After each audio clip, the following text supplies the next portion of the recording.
Good evening, my friends. So, you want to learn to speak and understand English. You have had a long day. You are tired. Lay down in your bed, close your heavy eyes, and let's listen to a story while we slowly fall into the arms of the English language. Rip Van Winkle, a posthumous writing of Diedrich Knickerbocker by Washington Irving. The following tale was found among the papers of the late Diedrich Knickerbocker, an old gentleman of New York, who was very curious in the Dutch history of the province and the manners of the descendants from its primitive settlers. His historical researches, however, did not lay so much among books as among men, for the former are lamentably scanty on his favorite topics, whereas he found the old burghers, and still more their wives, rich in that legendary lore so invaluable to true history. Whenever, therefore, he happened upon a genuine Dutch family, snugly shut up in its low-roofed farmhouse, under a spreading sycamore, he looked upon it as a little clasped volume of black letter, and studied it with the zeal of a bookworm. The result of all these researches was a history of the province during the reign of the Dutch governors, which he published some years since. There have been various opinions as to the literary character of his work, and, to tell the truth, it is not a whit better than it should be. Its chief merit is its scrupulous accuracy, which, indeed, was a little questioned on its first appearance, but has since been completely established, and is now admitted into all history collections as a book of unquestionable authority. The old gentleman died shortly after the publication of his work, and now that he is dead and gone, it cannot do much harm to his memory to say that his time might have been much better employed in weightier labors. He, however, was apt to ride his hobby his own way, and though it did now and then kick up the dust a little in the eyes of his neighbors, and grieve the spirit of some friends, for whom he felt the truest deference and affection, yet his errors and follies are remembered more in sorrow than in anger, and it begins to be suspected that he never intended to injure or offend. But, however his memory may be appreciated by critics, it is still held dear among many folk, whose good opinion is well worth having, particularly certain biscuit bakers, who have gone so far as to imprint his likeness on their New Year cakes, and have thus given him a chance for immortality, almost equal to being stamped on a Waterloo medal or a Queen Anne's farthing. By Woden, god of Saxons, from whence comes Wednesday, that is, Woden's day. Truth is a thing that ever I will keep unto thy like day, in which I creep into my sepulchre. Cartwright. Whoever has made the voyage up the Hudson must remember the Catskill Mountains. They are a dismembered branch of the great Appalachian family, and are seen away to the west of the river, swelling up to a noble height and lording it over the surrounding country. Every change of season, every change of weather, indeed, every hour of the day, produces some change in the magical hues and shapes of these mountains, and they are regarded by the good wives, far and near, as perfect barometers. When the weather is fair and settled, they are clothed in blue and purple, and print their bold outlines on the clear evening sky. But sometimes, when the rest of the landscape is cloudless, they will gather a hood of gray vapors about their summits, which, in the last ray of the setting sun, will glow and light up like a crown of glory. At the foot of these fairy mountains, the voyager may have descried the light smoke curling up from a village whose shingle roofs gleam among the trees, just where the blue tints of the upland melt away into the fresh green of the nearer landscape. It is a little village of great antiquity, having been founded by some of the Dutch colonists in the early times of the province, just about the beginning of the government of the good Peter Stuyvesant. May he rest in peace!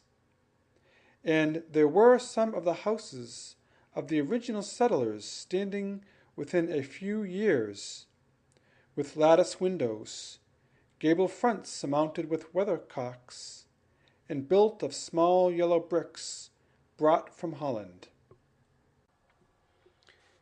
In that same village, and in one of these very houses, which, to tell the precise truth, was sadly time-worn and weather-beaten, there lived, many years since, while the country was yet a province of Great Britain, a simple, good-natured fellow of the name of Rip Van Winkle.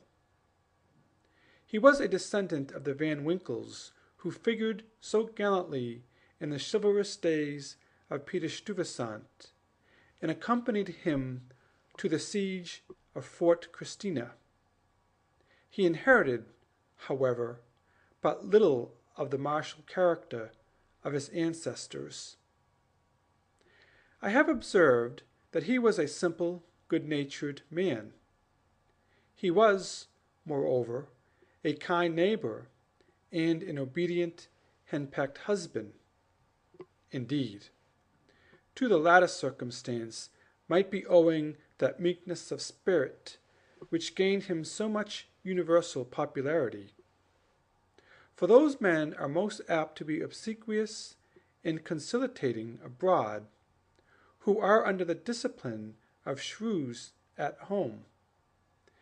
Their tempers, doubtless, are rendered pliant and malleable in the fiery furnace of domestic tribulation, and a curtain lecture is worth all the sermons in the world for teaching the virtues of patience and long-suffering. A termagant wife may, therefore, in some respects, be considered a tolerable blessing, and, if so, Rip Van Winkle was thrice blessed.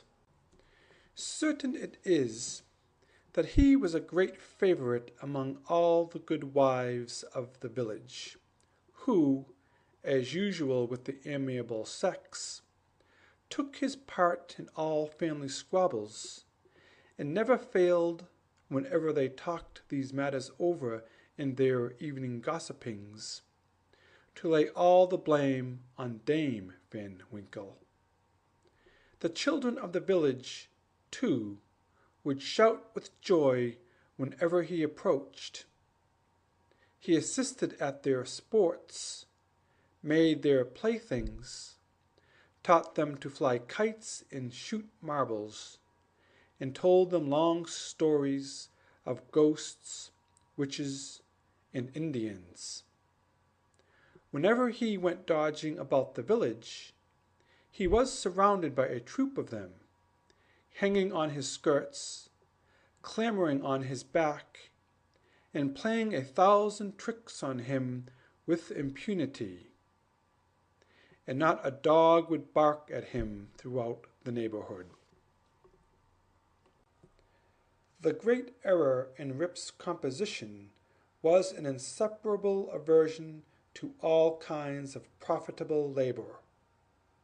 It could not be for the want of assiduity or perseverance, for he would sit on a wet rock with a rod as long and heavy as a Tartar's lance, and fish all day without a murmur, even though he should not be encouraged by a single nibble.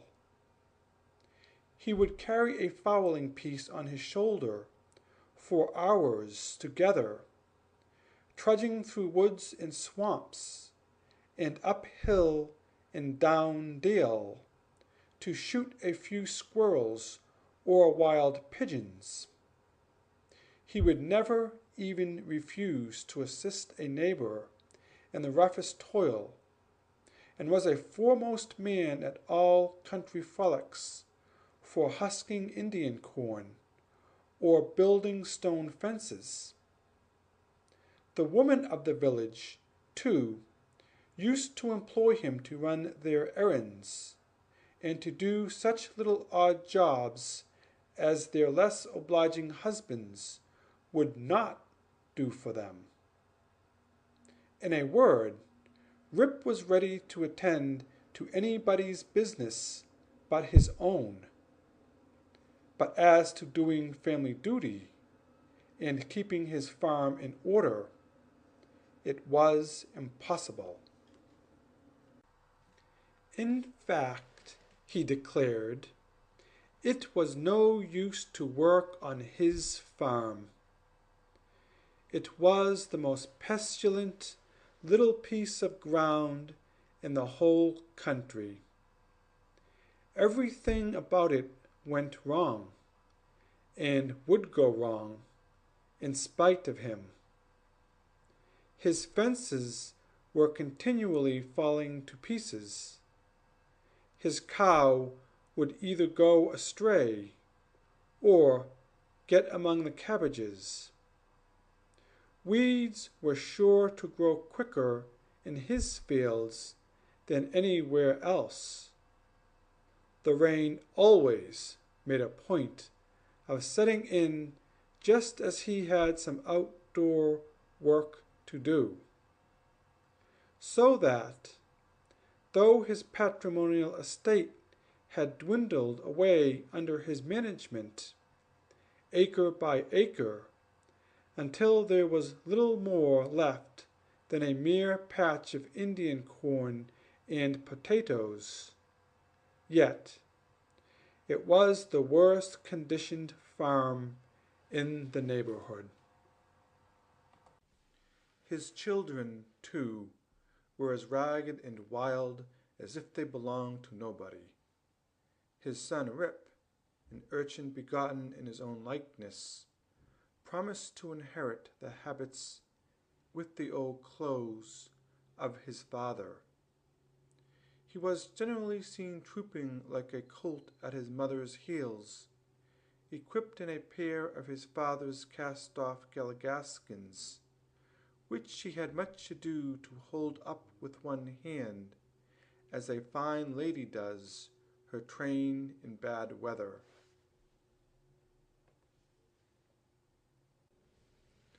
Rip Van Winkle, however, was one of those happy mortals of foolish, well-oiled dispositions who take the world easy, eat white bread or brown, whichever can be got with the least thought or trouble, and would rather starve on a penny than work for a pound.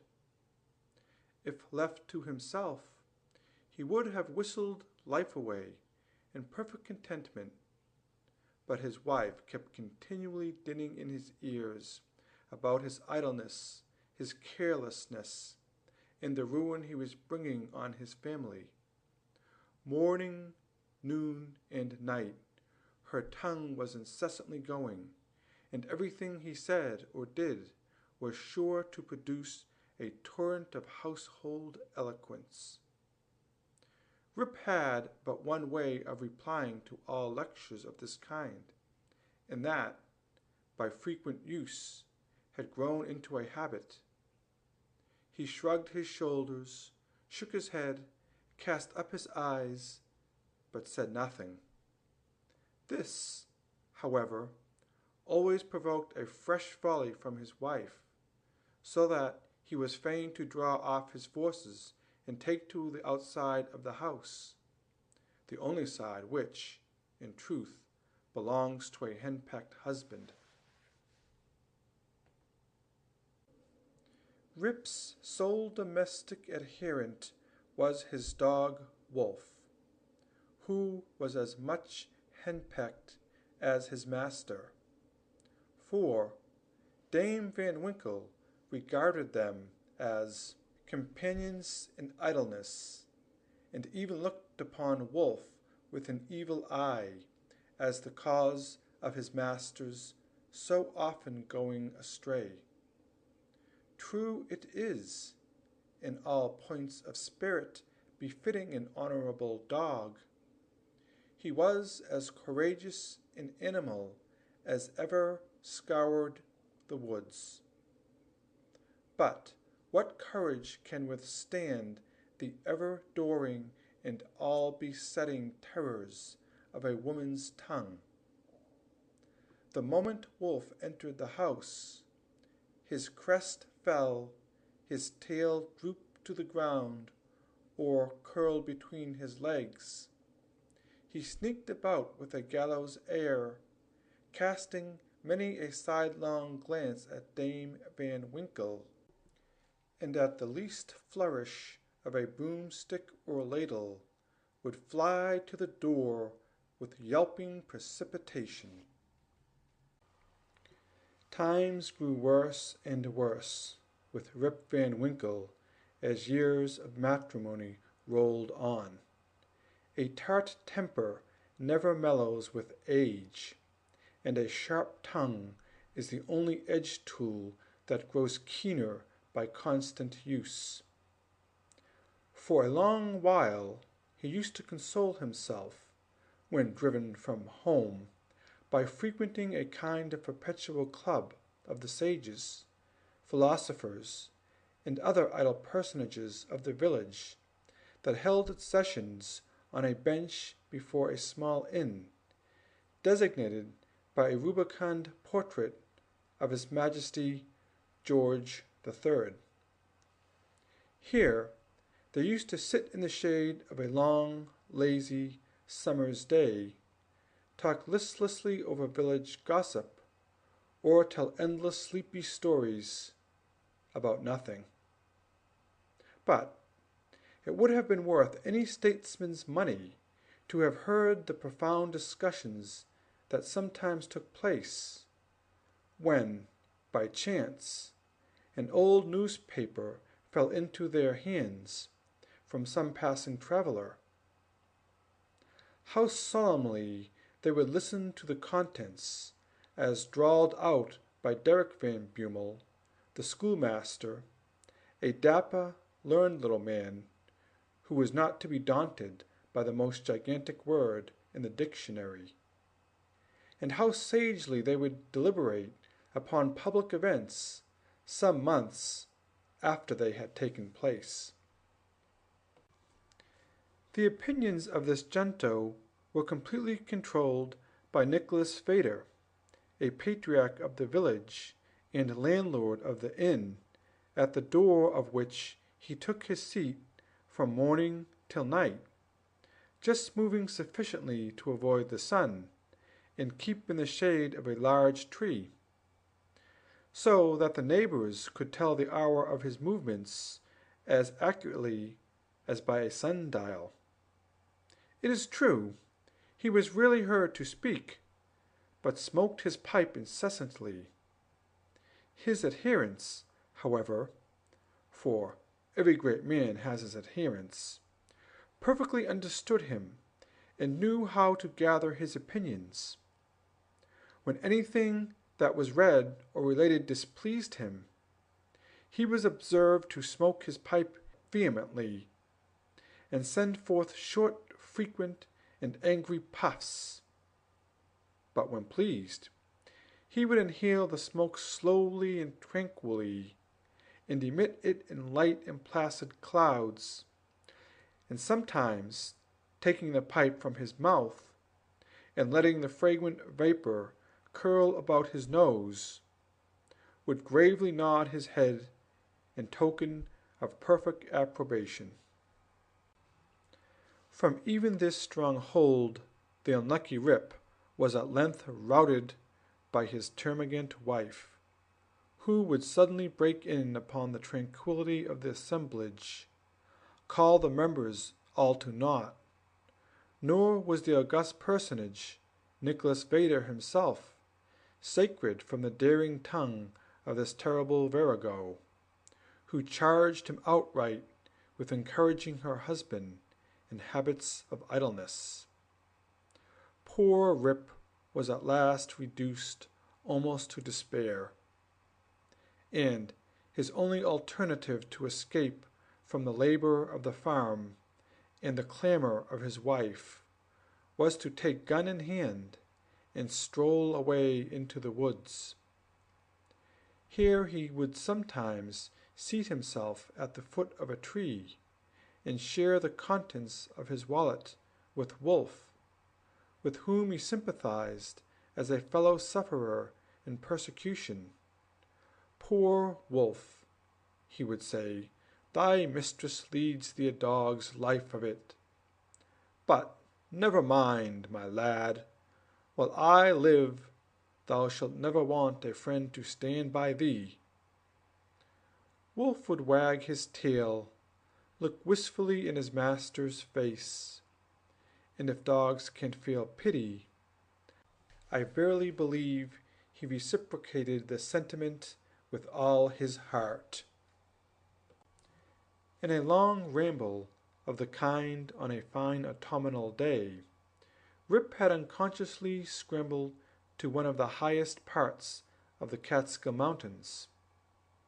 He was after his favorite sport of squirrel shooting, and the still solitudes had echoed and re-echoed with the reports of his gun.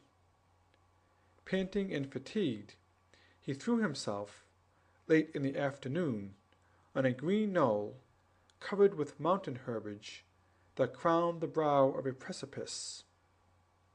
From an opening between the trees he could overlook all the lower country for many a mile of rich woodland.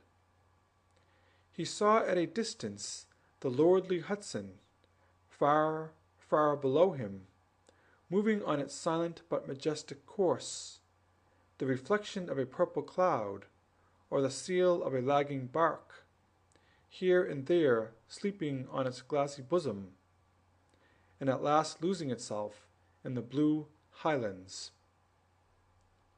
On the other side he looked down into a deep mountain glen, wild, lonely, and shagged, the bottom filled with fragments from the impending cliffs, and scarcely lighted by the reflected rays of the setting sun. For some time Rip lay musing on this scene. Evening was gradually advancing. The mountains began to throw their long blue shadows over the valleys. He saw that it would be dark long before he could reach the village, and he heaved a heavy sigh when he thought of encountering the terrors of Dame Van Winkle. As he was about to descend, he heard a voice from a distance, hallooing, "Rip Van Winkle!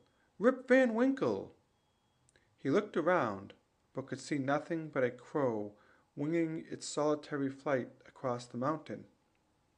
He thought his fancy must have deceived him, and turned again to descend, when he heard the same cry ring through the still evening air, "Rip Van Winkle! Rip Van Winkle!" At the same time Wolf bristled up his back, and giving a low growl, skulked to his master's side, looking fearfully down into the glen. Rip now felt a vague apprehension stealing over him. He looked anxiously in the same direction, and perceived a strange figure slowly toiling up the rocks, and bending under the weight of something he carried on his back. He was surprised to see any human being in this lonely, unfrequented place, but supposing it to be some one of his neighborhood in need of his assistance, he hastened down to yield to it. On nearer approach, he was still more surprised at the singularity of the stranger's appearance. He was a short, square-built old fellow, with thick, bushy hair and a grizzled beard.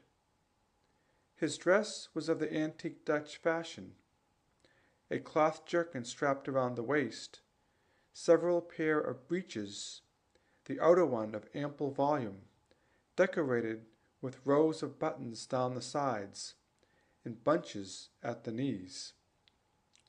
He bore on his shoulder a stout keg that seemed full of liquor, and made signs for Rip to approach and assist him with the load. Though rather shy and distrustful of this new acquaintance, Rip complied with his usual alacrity, and mutually relieving each other, they clambered up a narrow gully, apparently the dry bed of a mountain torrent. As they ascended, Rip every now and then heard long rolling peals, like distant thunder, that seemed to issue out of a deep ravine, or rather cleft between the lofty rocks, toward which their rugged path conducted. He paused for an instant, but supposing it to be the muttering of one of those transient thunder showers which often take place in mountain heights, he proceeded. Passing through the ravine, they came to a hollow, like a small amphitheater, surrounded by a perpendicular precipice, over the brinks of which impending trees shot their branches, so that you only caught glimpses of the azure sky and the bright evening cloud. During the whole time, Rip and his companion had labored on in silence, for, though the former marveled greatly what could be the object of carrying a keg of liquor up this wild mountain, yet there was something strange and incomprehensible about the unknown that inspired awe and checked familiarity. On entering the amphitheater, new objects of wonder presented themselves. On a level spot in the center was a company of odd-looking personages playing at ninepins. They were dressed in a quaint, outlandish fashion. Some wore short doublets, others jerkins with long knives in their belts, and most had enormous breeches of similar style with that of the guides. Their visages, too, were peculiar. One had a large head, broad face, and small piggish eyes. The face of another seemed to consist entirely of nose, and was surmounted by a white sugar-loaf hat, set off with a little red cock's tail. They all had beards of various shapes and colors. There was one who seemed to be the commander. He was a stout old gentleman, with a weather-beaten countenance. He wore a lace doublet, broad belt and hanger, high-crowned hat and feather, red stockings, and high-heeled shoes with roses in them. The whole group reminded Rip of the figures in an old Flemish painting in the parlour of Dominee van Schleck, the village parson, and which had been brought over from Holland at the time of the settlement. What seemed particularly odd to Rip was that though these folks were evidently amusing themselves, yet they maintained the gravest faces, the most mysterious silence, and were, withal, the most melancholy party of pleasure he had ever witnessed. Nothing interrupted the stillness of the scene but the noise of the balls, which, whenever they were rolled, echoed along the mountains like rumbling peals of thunder. As Rip and his companions approached them, they suddenly desisted from their play, and stared at him with such fixed statue-like gaze, and such strange, uncouth, lackluster countenances, that his heart turned within him, and his knees smote together. His companions now emptied the contents of the keg into large flagons, and made signs of him to wait upon the company.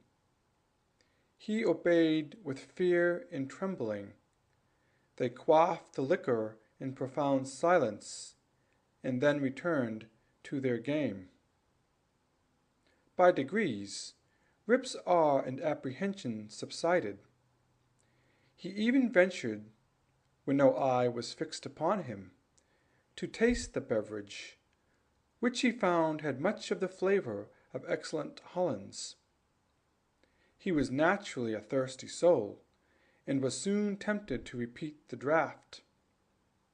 One taste provoked another, and he reiterated his visit to the flagon so often that at length his senses were overpowered. His eyes swam in his head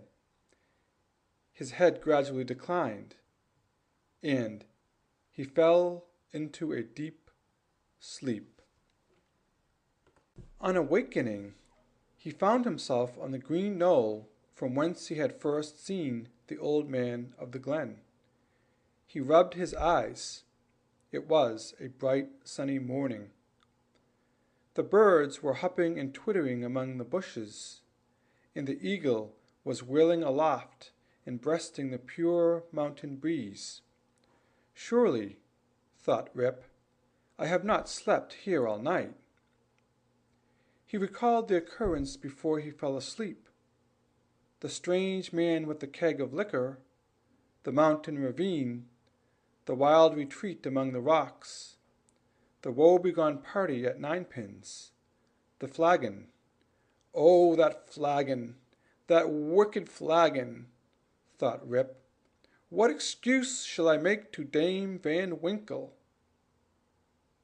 He looked around for his gun, but in place of the clean, well-oiled fowling piece, he found an old firelock lying by him, the barrel encrusted with rust, the lock falling off, and the stock worm-eaten. He now suspected that the grave roisters of the mountain had put a trick upon him, and having doused him with liquor, had robbed him of his gun. Wolf, too, had disappeared, but he might have strayed away after a squirrel or a partridge. He whistled after him, shouted his name, but all in vain. The echoes repeated his whistle and shout, but no dog was to be seen. He determined to revisit the scene of the last evening's gambol, and if he met with any of the party, to demand his dog and gun. As he arose to walk, he found himself stiff in the joints and wanting in his usual activity. These mountain beds do not agree with me, thought Rip, and if this frolic should lay me up with a fit of the rheumatism, I shall have a blessed time with Dame Van Winkle.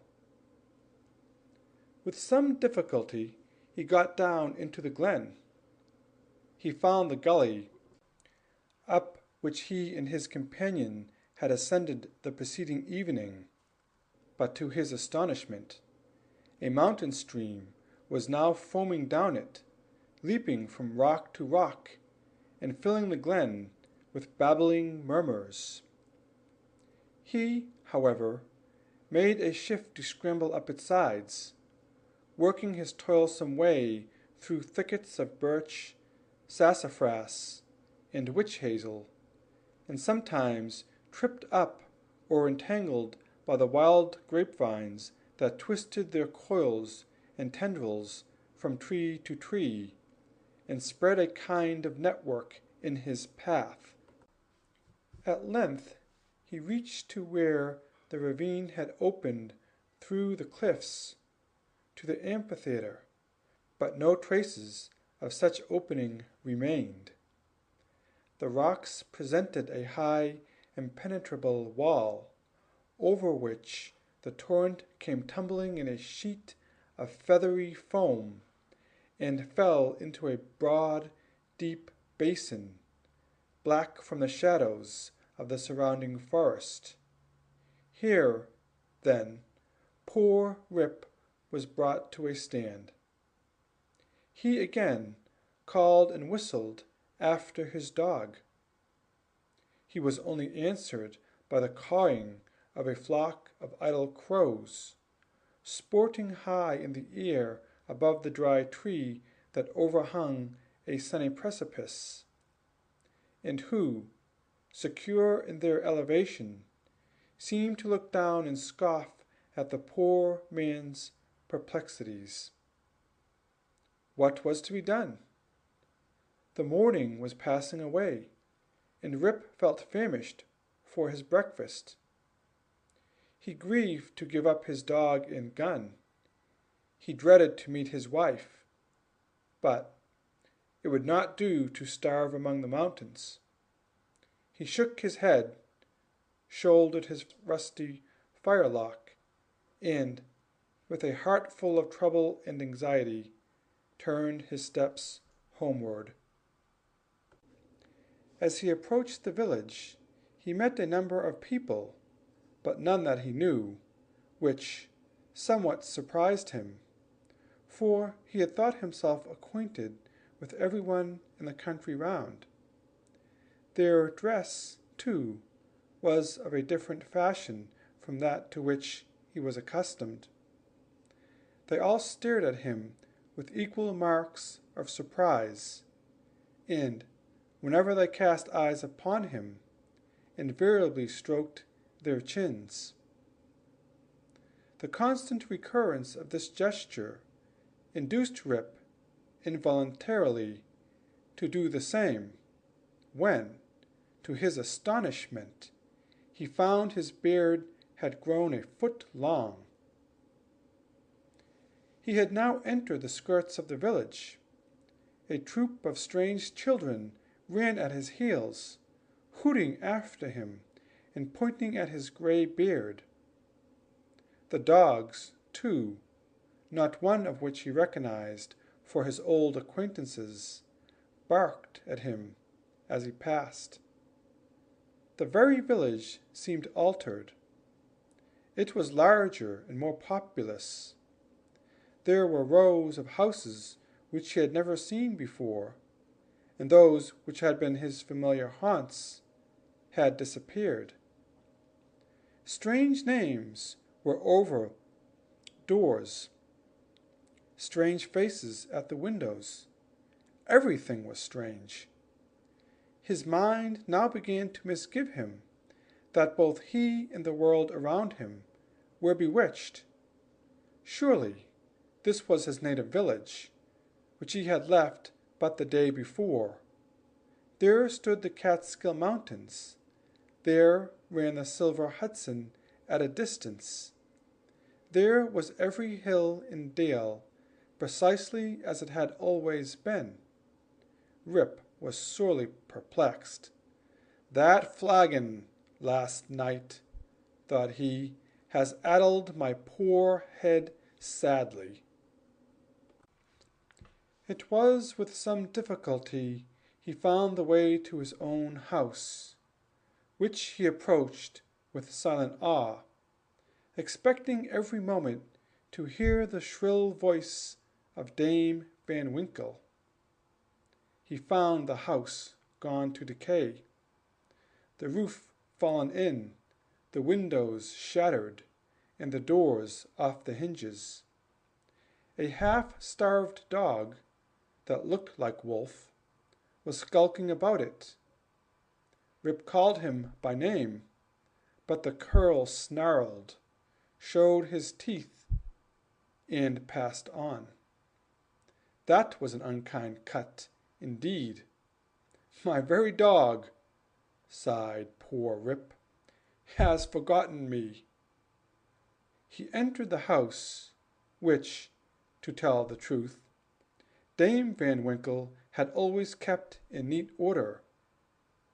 It was empty, forlorn, and apparently abandoned.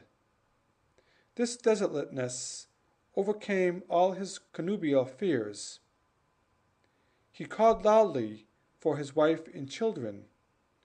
The lonely chambers rung for a moment with his voice, and then all again was silence. He now hurried forth and hastened to his old resort, the little village inn, but it too was gone. A large, rickety wooden building stood in its place, with great gaping windows, some of them broken and mended with old hats and petticoats, and over the door was painted "The Union Hotel by Jonathan Doolittle."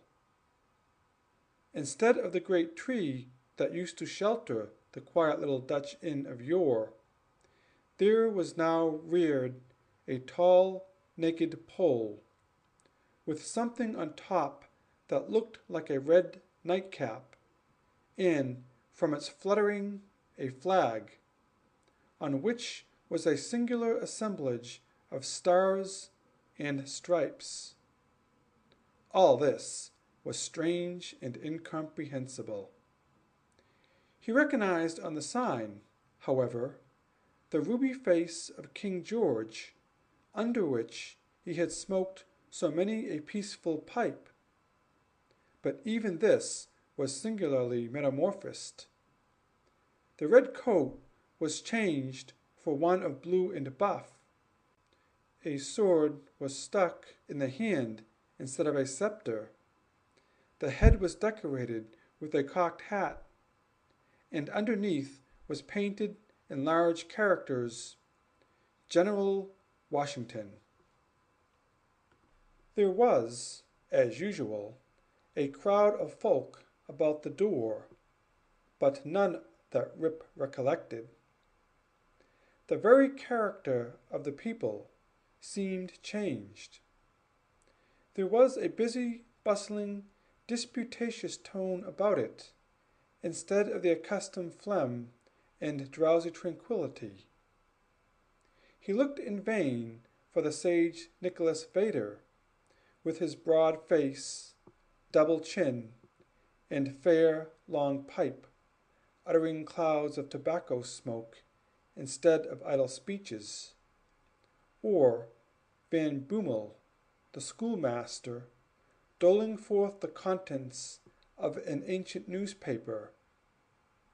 In place of these, a lean, bilious-looking fellow, with his pockets full of handbills, was haranguing vehemently about rights of citizens, elections, members of Congress, liberty, Bunker's Hill, heroes of '76, and other words that were a perfect Babylonian jargon to the bewildered Van Winkle.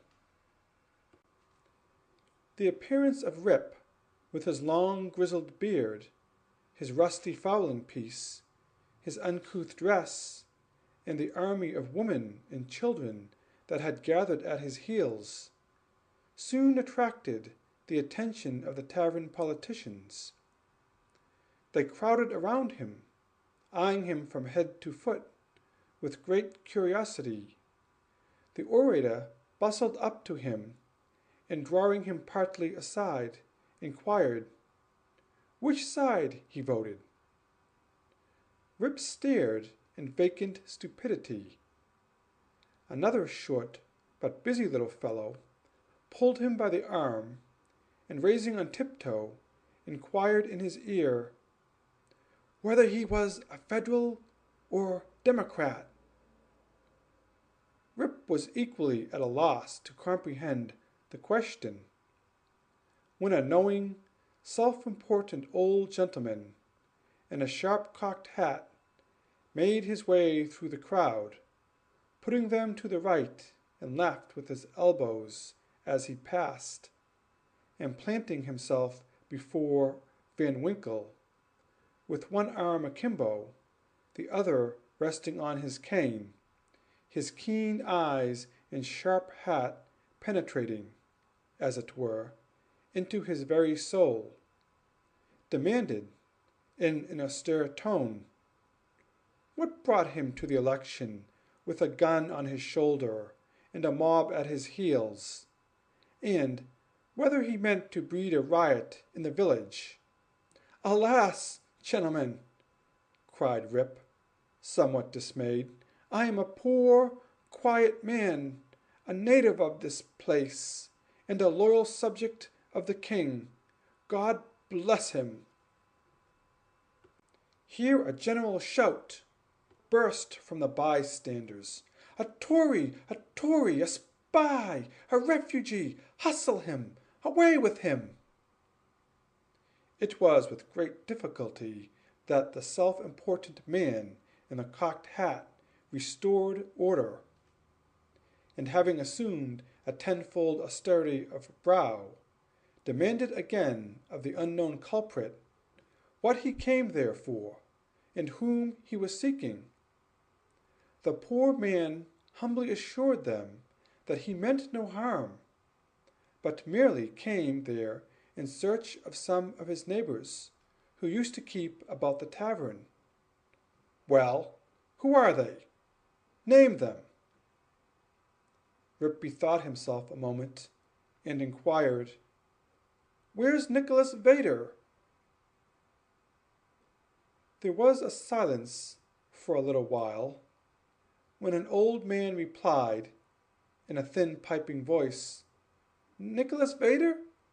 Why, he is dead and gone these 18 years. There was a wooden tombstone in the churchyard that used to tell all about him, but that's rotted and gone, too. Where's Brome Dutcher?" "Oh, he went off to the army in the beginning of the war. Some say he was killed at the Battle of Stony Point. Others say he was drowned in a squall at the foot of Antony's Nose. I don't know. He never came back again." "Where's Van Bommel, the schoolmaster?" "He went off to the wars too, was a great militia general, and is now in Congress." Rip's heart died away at hearing of these sad changes in his home and friends, and finding himself thus alone in the world. Every answer puzzled him, too, by treating of such enormous lapses of time, and of matters which he could not understand. War, Congress, Stony Point. He had no courage to ask after any more friends, but cried out in despair, "Does nobody here know Rip Van Winkle?" "Oh, Rip Van Winkle!" exclaimed 2 or 3. "Oh, to be sure, that's Rip Van Winkle yonder, leaning against the tree." Rip looked and beheld a precise counterpart of himself as he went up to the mountain, apparently as lazy and certainly as ragged. The poor fellow was now completely confounded. He doubted his own identity, and whether he was himself or another man. In the midst of his bewilderment, the man in the cocked hat demanded who he was and what was his name. God knows, exclaimed he, at his wits' end. I'm not myself. I'm somebody else. That's me yonder. No, that's somebody else got into my shoes. I was myself last night, but I fell asleep on the mountain, and they've changed my gun, and everything's changed, and I'm changed, and I can't tell what's my name or who I am.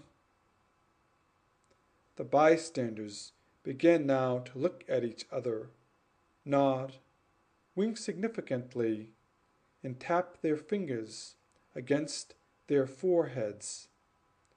There was a whisper, also, about securing the gun and keeping the old fellow from doing mischief, at the very suggestion of which the self-important man in the cocked hat retired with some precipitation. At this critical moment, a fresh, likely woman passed through the throng to get a peep at the gray-bearded man. She had a chubby child in her arms, which, frightened at his looks, began to cry. "Hush, Rip!" cried she. "Hush, you little fool! The old man won't hurt you." The name of the child, the air of the mother, the tone of her voice, all awakened a train of recollections in his mind. "What is your name, my good woman?" asked he. "Judith Gardner." "And your father's name?" "Ah, poor man, his name was Rip Van Winkle. It's 20 years since he went away from home with his gun, and never has been heard of since. His dog came home without him, but whether he shot himself or was carried away by Indians, nobody can tell. I was then but a little girl." Rip had but one question more to ask, but he put it with a faltering voice. "Where's your mother?" "Oh, she too had died but a short time since. She broke a blood vessel in a fit of passion at a New England peddler." There was a drop of comfort, at least, in this intelligence. The honest man could contain himself no longer. He caught his daughter and her child in his arms. "I am your father," cried he. "Young Rip Van Winkle once, old Rip Van Winkle now. Does nobody know poor Rip Van Winkle?" All stood amazed, until an old woman, tottering out from among the crowd, put her hand to her brow, and, peering under it in his face for a moment, exclaimed, "Sure enough, it is Rip Van Winkle. It is himself. Welcome home again, old neighbor. Why, where have you been these 20 long years?" Rip's story was soon told, for the whole 20 years had been to him but as one night. The neighbors stared when they heard it. Some were seen to wink at each other and put their tongues in their cheeks. And the self-important man in the cocked hat, who, when the alarm was over, had returned to the field, screwed down the corners of his mouth and shook his head, upon which there was a general shaking of the head throughout the assemblage. It was determined, however, to take the opinion of old Peter Vanderdonk, who was seen slowly advancing up the road. He was a descendant of the historian of that name, who wrote one of the earliest accounts of the province. Peter was the most ancient inhabitant of the village, and well versed in all the wonderful events and traditions of the neighborhood. He recollected Rip at once, and corroborated his story in the most satisfactory manner. He assured the company that it was a fact, handed down from his ancestor the historian, that the Catskill Mountains had always been haunted by strange beings, that it was affirmed that the great Hendrik Hudson, the first discoverer of the river and country, kept a kind of vigil there every 20 years with his crew of the half-moons, being permitted in this way to revisit the scenes of his enterprise and keep a guardian eye upon the river and the great city called by his name. That his father had once seen them in their old Dutch dresses playing at ninepins in the hollow of the mountain, and that he himself had heard, one summer afternoon, the sound of their balls, like long peals of thunder. To make a long story short, the company broke up and returned to the more important concerns of the election. Rip's daughter took him home to live with her. She had a snug, well-furnished house, and a stout, cheery farmer for a husband, whom Rip recollected for one of the urchins that used to climb upon his back. As to Rip's son and heir, who was the ditto of himself, seen leaning against the tree, he was employed to work on the farm, but evinced an hereditary disposition to attend to anything else but his business. Rip now resumed his old walks and habits. He soon found many of his former cronies, though all rather the worse for the wear and tear of time, and preferred making friends among the rising generation, with whom he soon grew into great favor. Having nothing to do at home, and being arrived at that happy age when a man can do nothing with impunity, he took his place once more on the bench at the inn door, and was reverenced as one of the patriarchs of the village, and a chronicle of the old times before the war. It was some time before he could get into the regular track of gossip, or could be made to comprehend the strange events that had taken place during the torpor. How that there had been a revolutionary war, that the country had thrown off the yoke of old England, and that, instead of being a subject of His Majesty George III, he was now a free citizen of the United States. Rip, in fact, was no politician. The changes of states and empires made but little impression on him, but there was one species of despotism under which he had long groaned, and it was petticoat government. Happily, that was at an end. He had got his neck out of the yoke of matrimony, and could go in and out whenever he pleased, without dreading the tyranny of Dame Van Winkle. Whenever her name was mentioned, however, he shook his head, shrugged his shoulders, and cast up his eyes, which, might pass either for an expression of resignation to his fate or joy at his deliverance. He used to tell the story to every stranger that arrived at Mr. Doolittle's hotel.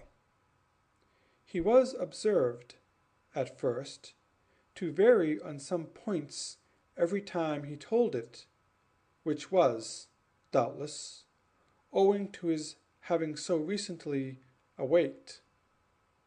It at last settled down precisely to the tale I have related, and not a man, woman, or child in the neighborhood but knew it by heart. Some always pretended to doubt the reality of it, and insisted that Rip had been out of his head, and that this was one point on which he always remained flighty. The old Dutch inhabitants, however, almost universally gave it full credit.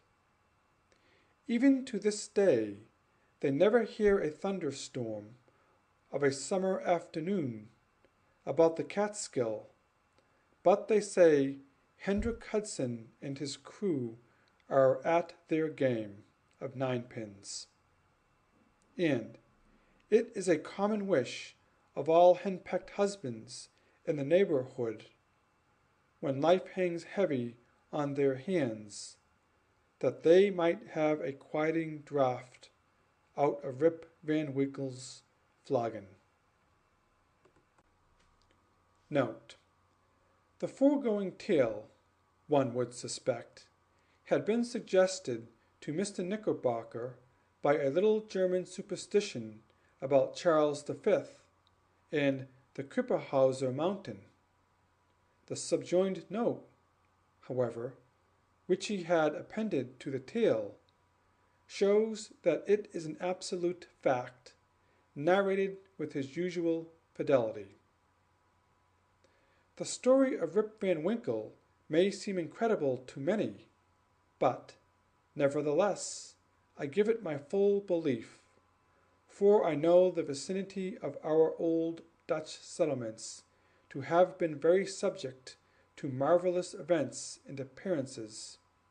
Indeed, I have heard many stranger stories than this in the villages along the Hudson, all of which were too well authenticated to admit of a doubt.